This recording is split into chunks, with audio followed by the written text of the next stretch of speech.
Distinguished viewers, today we are going to look at this lawyer. The lawyer is called ELISHA Ongoya. ELISHA Ongoya. But we will also use the opportunity to look at various aspects that are related to this Bisanga. I would advise my Mufiala very much.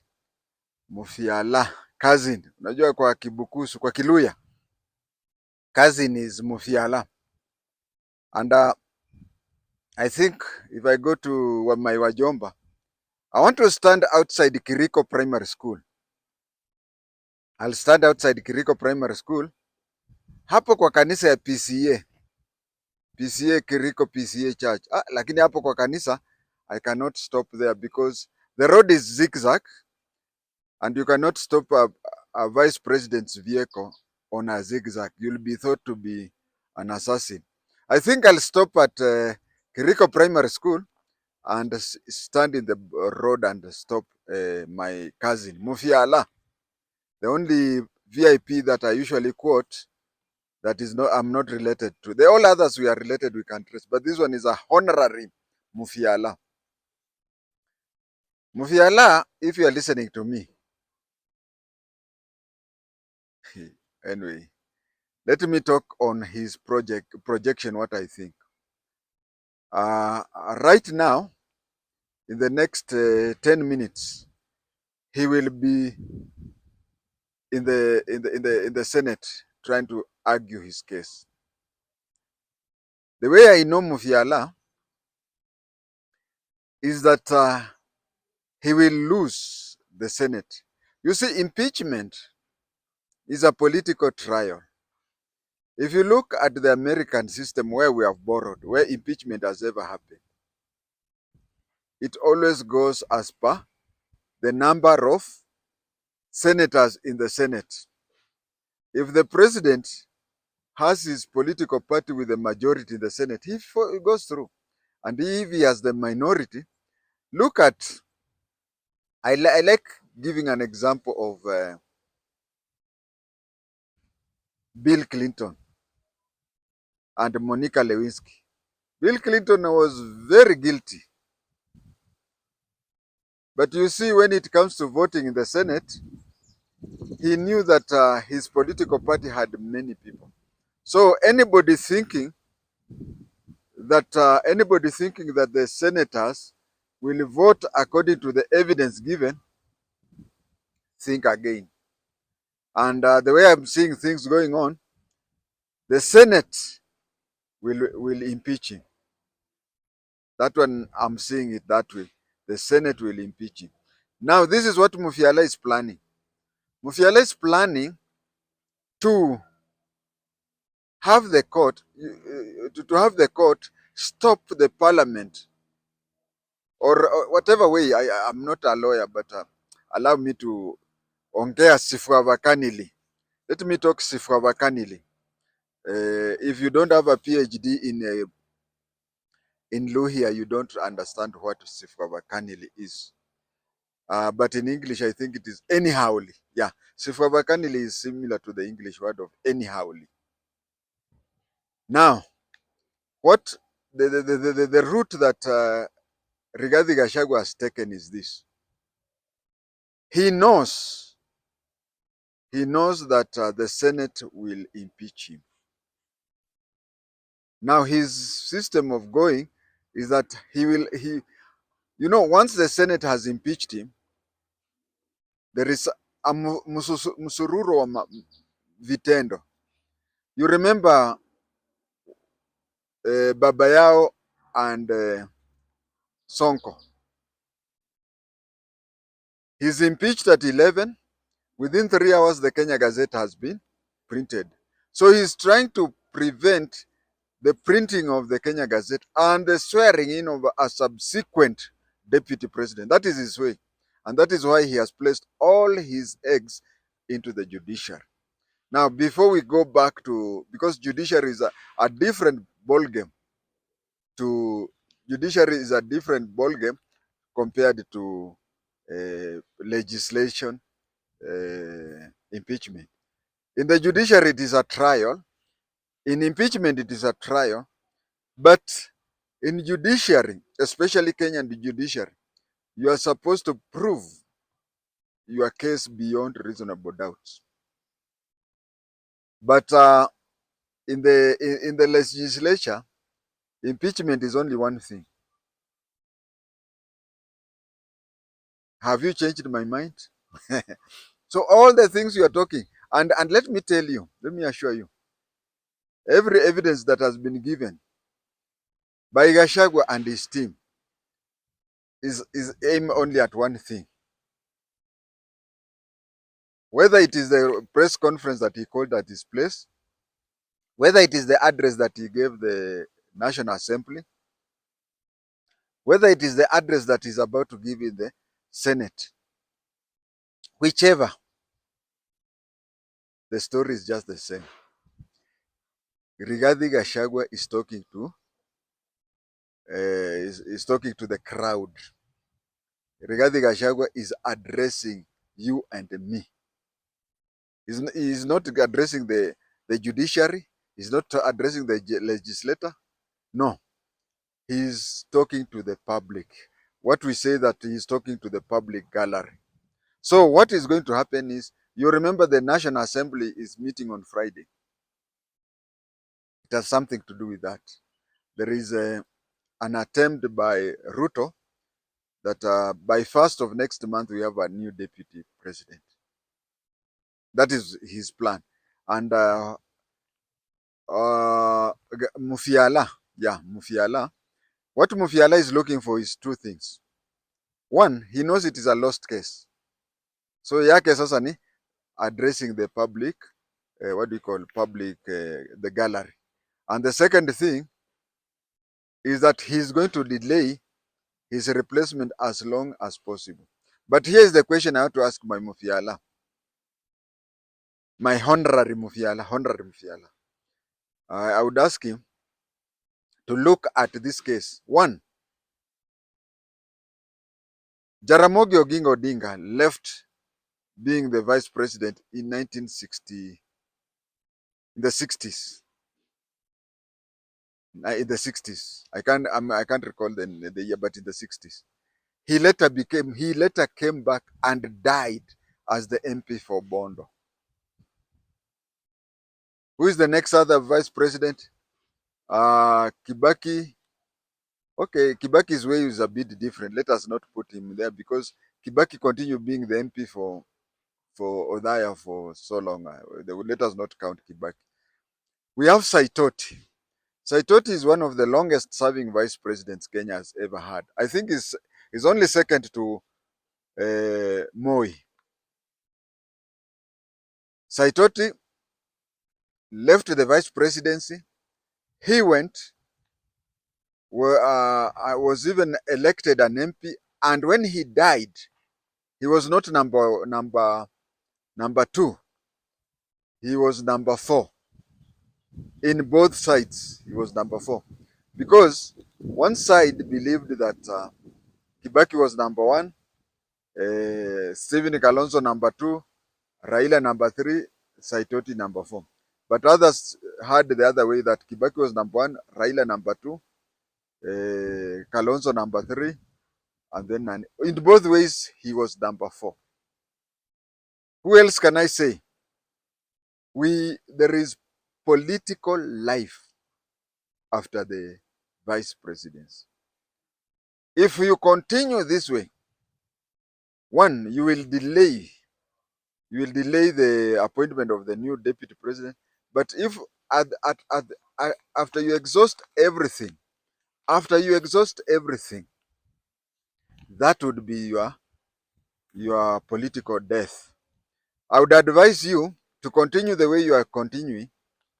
Then, as the senators are voting to impeach you, call a press conference and resign before they count. You know, just like in a court case, we have a case where before the court convicts you, the complainant can withdraw the case, isn't it? So look for the, okay, endelea. Paka hao matope as much as possible. I like that. I am an intelligence officer. An intelligence officer, I believe, is like a journalist. That is an intelligence officer. NIS. Nobody cheat you that ni kama DCI. No. The closest relative of NIS is journalism. And NIS and journalism, tunangoja mushene. So paka matope, paka kabisa, fanya vile unafanya. Then the last minute when the speaker now tells there are usually three, yeah. And then mufanye tally. Then before the results are announced, call a press conference at so that you resign 2 to 3 minutes before it is declared. That way, you'll go home with the pension. Although pension is usually calculated ni mshahara ya miezi miwili, but for a person like you, a person who can give a stranger 400 million to buy your brother's company, 2 months is just 2 million. Kama imeendelea sana 5 million. That is pocket money for you. Now today we are talking about Zebedi Elisha Ongoya. He was born in 1975. Alienda I can't recall the primary school he went in Kajiado, no, in Kakamega. You see, I went to a primary school in Kajiado, that's why. He went to a primary school in Kakamega. Then secondary school, he went to Musingu. He went to the law firm. He went to the law school, Nairobi University. After graduating, he went to Israel. He worked. He was a legal advisor to a law firm, to an international company. He was a legal advisor to a legal company in Judea. Huko kwa kina Yesu. Wewe unasoma, hata mimi nasoma tu kwa Bible kila siku. But he was there. He's somebody who knows where Jesus was. Anaweza kuonyesha ni hapa na hapa. Now let us pause there. For somebody, a lawyer in Kenya. Now depending on whom you meet, some people say he's a Luo, others Luo say he's a Luo, Luya say he's a Luya. That is how Kenya is. And he has names both. He has names that are used in both sides, just like me. Lando is a Luo name, JI-TENGE is a Bukusu name. But anyway, a lawyer from Kenya going to work in Israel. That company looked for lawyers worldwide, but they found a young Kenyan who was taken there. That speaks a lot, isn't it? And then when he came back, he co-owns a law firm.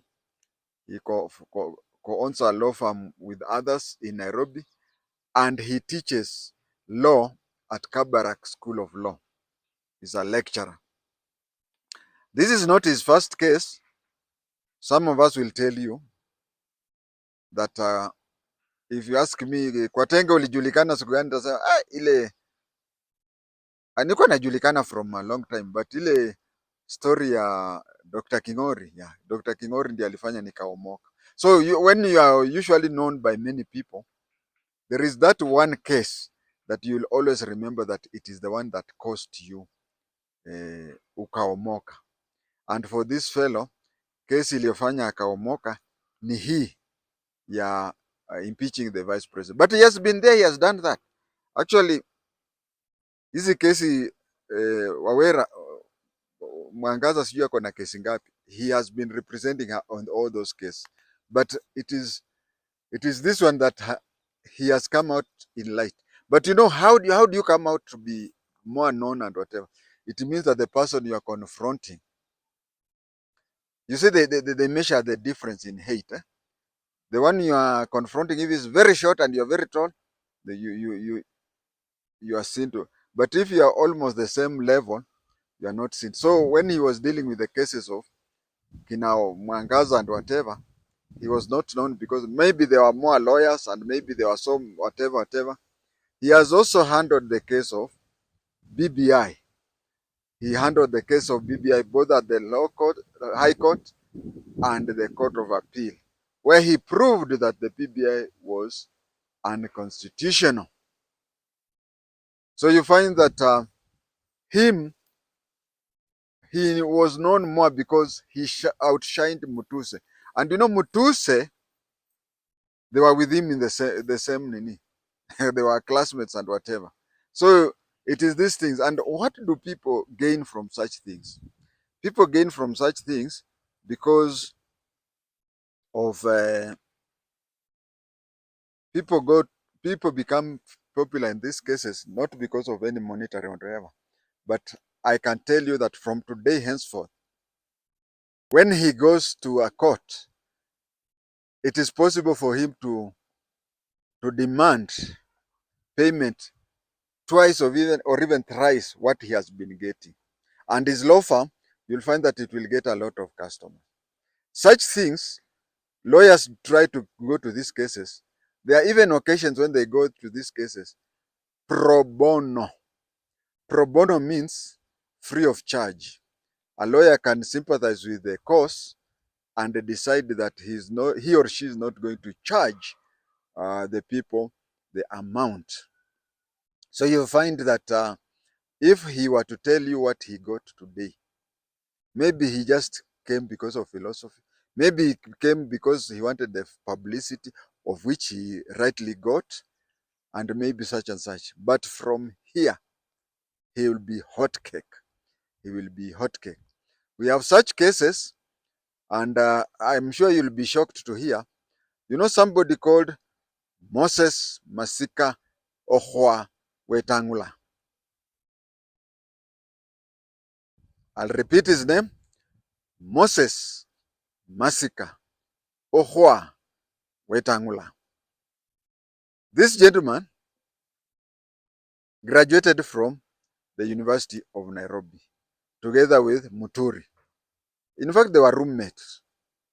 I remember when I visit my son at the university and he is with his roommate, I usually tell them, you'll fall together or you'll rise together because you are sharing the same hostel the way Muturi and Wetangula shared the room in the university. And when they graduated, Muturi was employed as a magistrate. Okay, Wetangula later became a magistrate, yes, I remember. But at first he started a law firm. And you see, if you go to court, usually you look at the lawyer. Look at the lawyer, the number of cases he has won, the number of whatever, and the way he argues in court. Now there's a problem because unless somebody hires you to go and defend him or her, you can't argue in court. And those people who have cases in court, they fear hiring somebody without a CV. He can hire you, yes, but then how sure is he? You know, he has only one case, and then anafungwa 20 years. So that is the question of egg and hen. The client wants a lawyer who wins cases in court, and the lawyer wants clients who will make him win cases in court. So what Wetangula, the current speaker, what Wetangula did, the government was overthrown. There was an attempted coup in 1982. And so the airmen were court-martialed. And according to the law, if you are being court-martialed, you can bring in a private lawyer. So the airmen were looking for lawyers, but lawyers were afraid that if they are seen in that case and whatever, they will, you know, those days more you would tell law courts, he would just tell the law courts, funga huyo mtu miaka 7. That is what he used to do. So if a lawyer was defending you, he knew that this case was against Moi and he would not go there. So Wetangula went for those cases. And those cases, the payment was very low. I'll come to that. The payments were very low, so that Wetangula just accepted. You know, it's a question of, do me this job for 20 shillings, or if you don't do it for 20 shillings, you just go home. Hakuna mtu mwingine atakuandika kazi. So you accept that low because low payment because nobody else will. And you see, for pro bono cases, no, his was not pro bono. Pro bono, you do it freely. You're not paid even a single cent. And I'm aware of several pro bono cases where even when you are talking to the lawyer, after finishing talking to the lawyer, as you leave, he gives you transport. That is pro bono. But this one, thanks, I've corrected myself. This is a case where it was not pro bono, but it is a case where the state, if you have a serious case, the state can hire a lawyer for you. Every lawyer in Kenya contributes some money for such a case. So you find that the state decides that for every appearance, you will get 10,000. So the money is just fixed.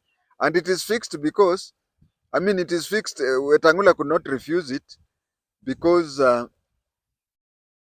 refusing it would mean looking for client out there. And looking for client out there, missing client, he will sleep hungry. So he accepted that, and there were so many.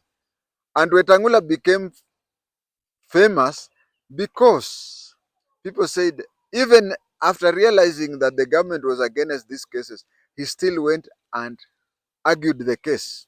So aliomoka hivyo. And for our Ongoya here, Ongayo or Ngoya, Zebedi, ataomoka zaidi. He's already an established lawyer because having worked in Israel, having being a lecturer in law at Kabarak University. But what I'm saying is that hey, atalipuka sasa kabisa, atalipuka. That, my viewers, is what I had for today.